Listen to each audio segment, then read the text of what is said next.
Salut tout le monde, c'est Mickaël pour une nouvelle vidéo. Aujourd'hui je vous fais une petite vidéo RC, donc je vais vous présenter la voiture radiocommandée de mon fils. Comme vous le voyez bien là, hop, au pire je vais la rapprocher un petit peu. C'est la voiture Pirate Tracker de chez T2M. Donc c'est une voiture radiocommandée avec une radiocommande en 2,4 GHz. Allez, on est parti pour la petite présentation de la radiocommande. Hop, on va repousser. Donc voici les radiocommandes, tout ce qui est le plus classique. Là, nous avons un petit bouton auxiliaire, lui qui sert à rien concrètement. Donc le volant, il n'y a pas de mousse autour, il n'y a rien, c'est tout en plastique. Donc droite et gauche, on tire vers l'arrière. On a le bouton de on-off. Elle se met à clignoter quand elle cherche la voiture et elle reste fixe quand elle a trouvé le récepteur de la voiture. Donc ici on a un bouton pour inverser les commandes de direction. Donc en gros on pousse vers l'avant pour aller à droite. Donc quand on pousse le bouton pour inverser la direction, quand on va à droite, une fois la direction inversée, on va à gauche. Et inversement. Donc ici nous avons la correction de trim pour la direction. Donc si la voiture va trop à droite, on met de la trim à gauche en tournant comme ça. Et si la voiture va à droite, on tourne comme ça à droite pour qu'elle aille à gauche. Merci couloir aérien. Ici nous avons la correction de trim pour le moteur.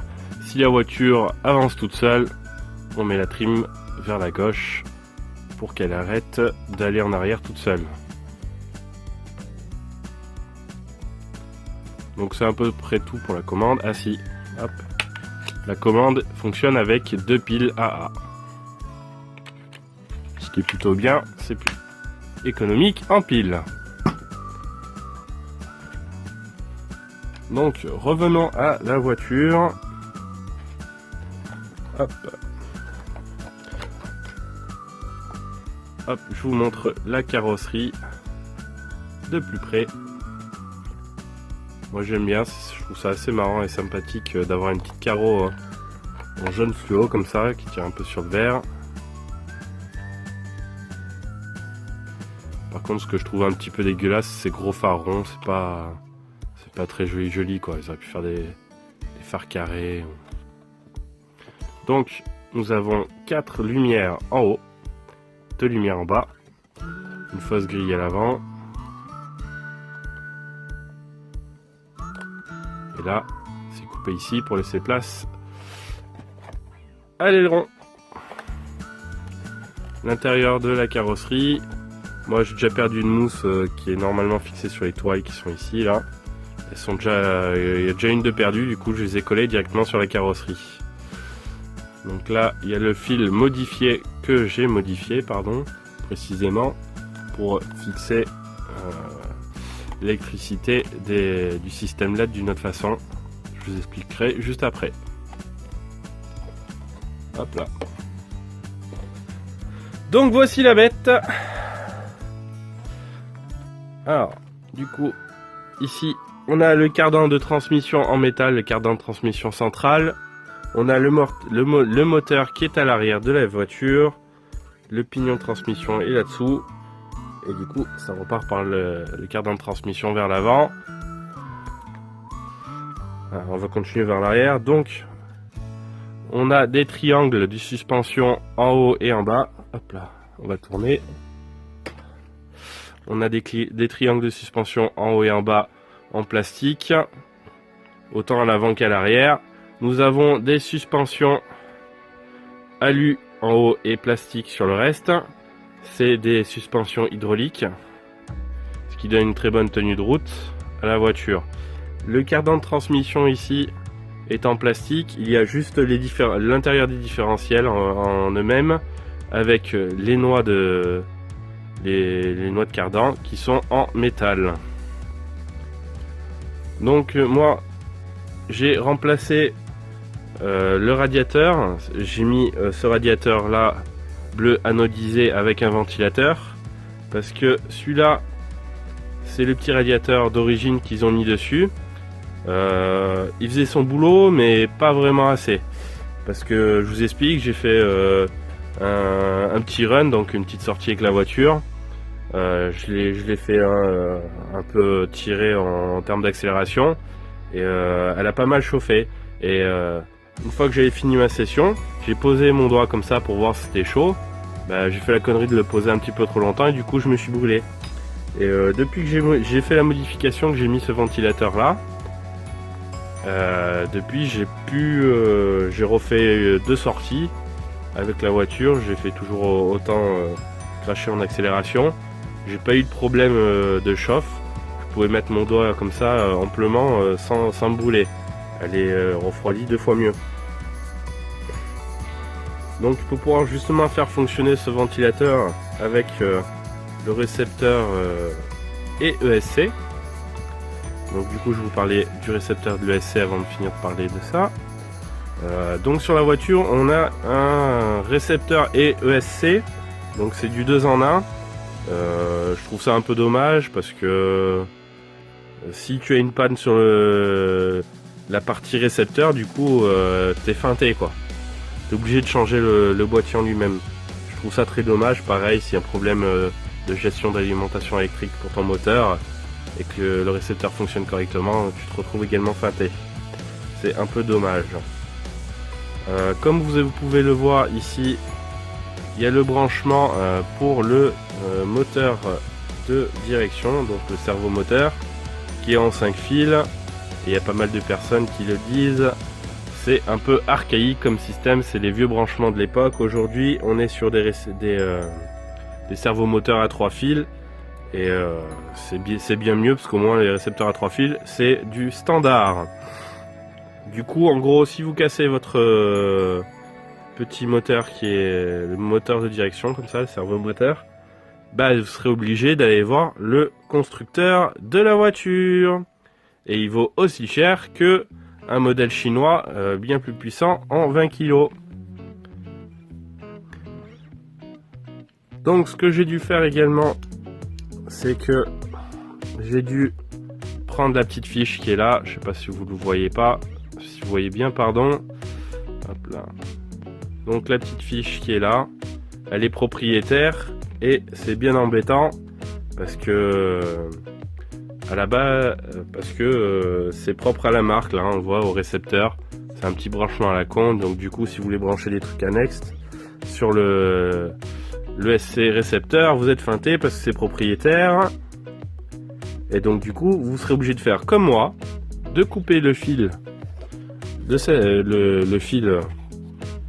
ce fil là, à la base il est sur le système d'éclairage de la carrosserie.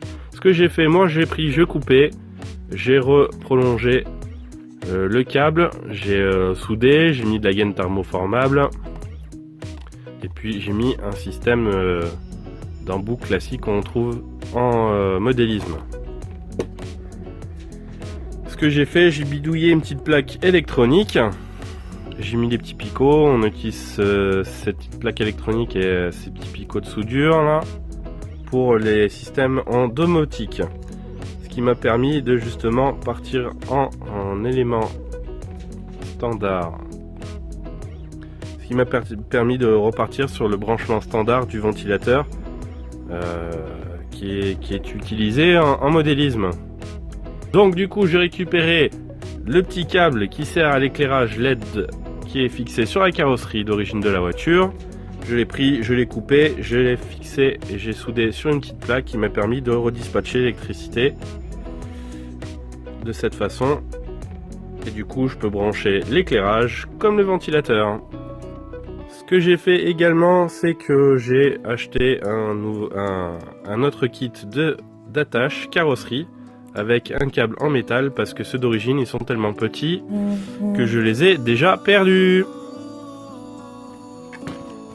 Donc venons à l'avant, nous avons un tout petit pare-choc qui est pour moi bien trop faible, parce que ce qui m'est arrivé c'est que j'ai piloté la voiture, bien sûr, quand j'ai piloté la voiture, c'était dans le jardin. Il y avait des chaises longues et des chaises tout court. Ce qui m'est arrivé, c'est que la voiture a foncé plein pot comme ça. Là, ça représente le pied de la chaise. C'est que la voiture a foncé droit dedans, comme ça. Et du coup, j'ai tapé dans la suspension ici. Et ce qui m'est arrivé, c'est qu'elle arrivait à une bonne vitesse, la voiture. J'étais plein gaz. Ce qui m'est arrivé, c'est que j'ai cassé au niveau de la rotule, de la suspension ici. Et en haut, au niveau du réservoir d'huile. Ça se fait que, résultat des courses, la suspension qui faisait qui tremblait comme ça, et j'ai perdu toute mon huile de suspension. J'étais vachement heureux.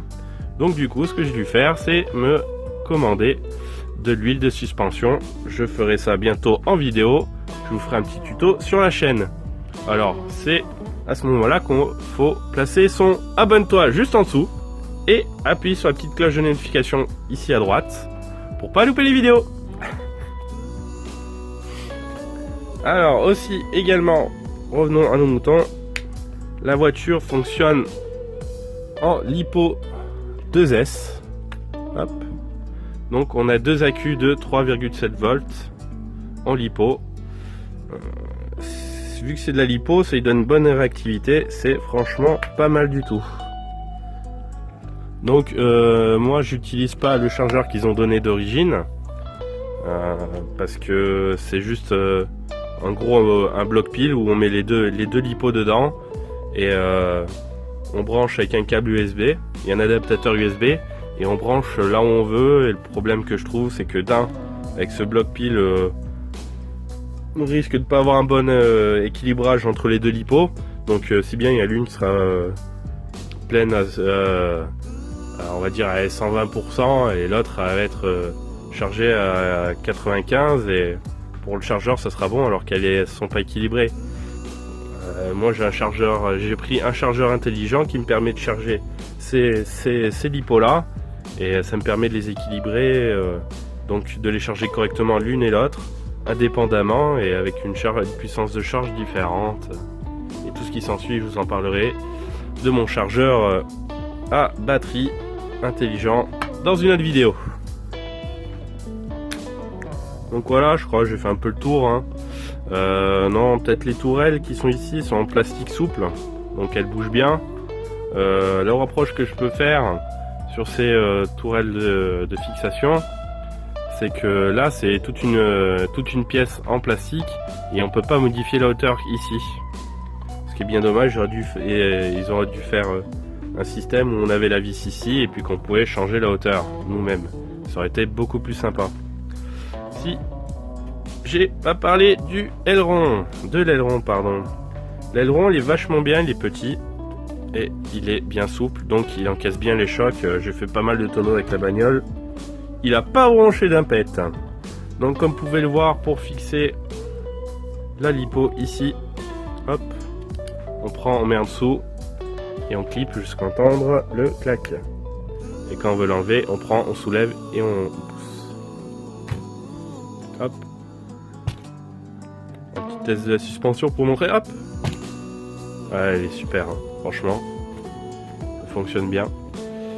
Mais des fois elle est peut-être trop souple, parce que quand on fait des sauts avec, du coup le dessous du châssis il a tendance à toucher un petit peu. Du coup je vais durcir l'huile de suspension, je vais mettre un peu plus dur, afin que le châssis ne touche pas le sol. Allez, je vous dis à tout de suite pour les tests de la voiture dans le jardin, et je vais vous montrer sa puissance d'accélération dans une côte. Allez, à tout de suite.